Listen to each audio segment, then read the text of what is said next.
Sanctions de la CEDEAO contre la Guinée, le gouvernement malien se désolidarise et annonce des mesures pour assister la Guinée. Le 62e anniversaire de l'indépendance du Mali a été comme à l'accoutumée marqué par un dépôt de gerbes de fleurs à la place de l'indépendance et un défilé militaire au génie militaire de Bamako.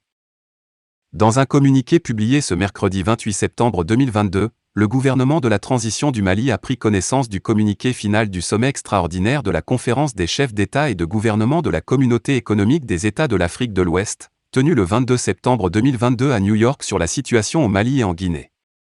Concernant la République de Guinée, le gouvernement de la transition du Mali se dit outré par les sanctions illégales, illégitimes et inhumaines qui impactent négativement la vie des populations guinéennes.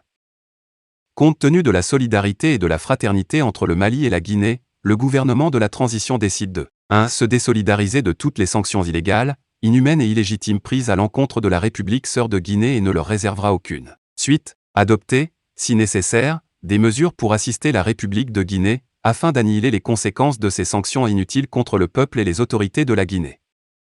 Le gouvernement de la transition souligne que l'objectif de la CEDEAO est d'améliorer les conditions de vie des populations et non d'adopter des sanctions contre-productives les affectant. En outre, il convient de noter que les transitions politiques ne résultent que de la mauvaise gouvernance. En conséquence, les autorités de transition méritent d'être accompagnées par la CEDEAO pour mener des réformes politiques et institutionnelles qui contribueraient à renforcer la bonne gouvernance et la stabilité. Le gouvernement de la transition exprime sa solidarité indéfectible et son ferme soutien au peuple frère et au gouvernement de la République de Guinée dans leur engagement à jeter les bases d'une refondation de l'État guinéen à travers des réformes politiques et institutionnelles nécessaires à un retour apaisé, crédible et sécurisé à un ordre constitutionnel normal. Procès du 28 septembre, le colonel Mamadi Doumbouya entre dans l'histoire et y laisse à jamais des traces. Le procès qui s'ouvre aujourd'hui marque un tournant historique dans l'histoire de la Guinée. Selon les Nations Unies, le 28 septembre 2009, au moins 157 personnes ont été tuées et 109 femmes violées lors d'un meeting de l'opposition contre la candidature du chef de la junte militaire de l'époque, le capitaine Moussa Dadi Camara. Ce drame avait ému les Guinéens tout comme la communauté internationale.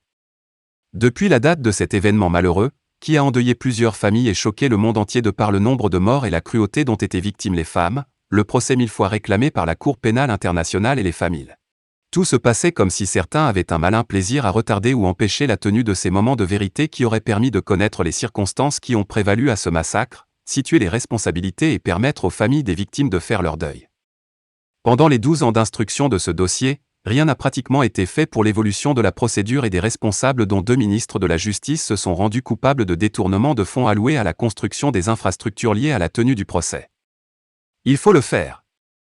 Il aura fallu l'arrivée à la tête de l'État du colonel Mamadi Doumbouya le 5 septembre 2021 pour voir, sur son insistance et son implication personnelle, mettre en branle la justice afin que l'on assiste enfin à l'ouverture tant attendue du jugement sur cette regrettable page de l'histoire contemporaine de la Guinée et c'est en cela qu'il reçoit les remerciements et bénédictions de tous les Guinéens, toutes tendances politiques confondues.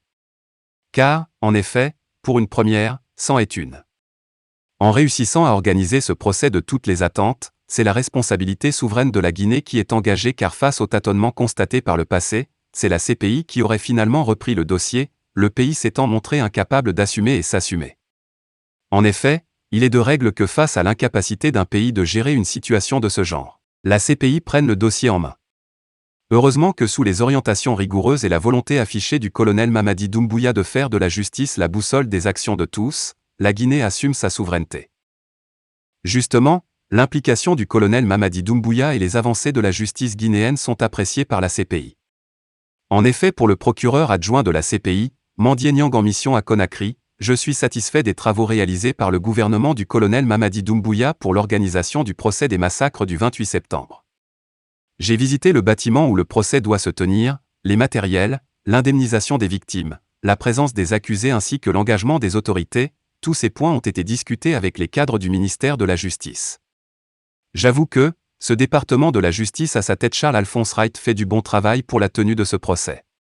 Et pour l'ancien Premier ministre François Lonseny Foll victime et présent au stade du 28 septembre lors de ces événements, félicitations aux autorités de la transition pour avoir pris la salutaire décision d'organiser le procès des événements du 28 septembre. Enfin justice sera faite pour les crimes monstrueux commis ce jour-là. C'est une grande première contre l'impunité en Guinée. François Foll, qui apporte tout son soutien au colonel Mamadi Doumbouya, promet d'ailleurs de venir apporter son témoignage sur ce qu'il a vu et vécu le jour de ces atrocités au stade.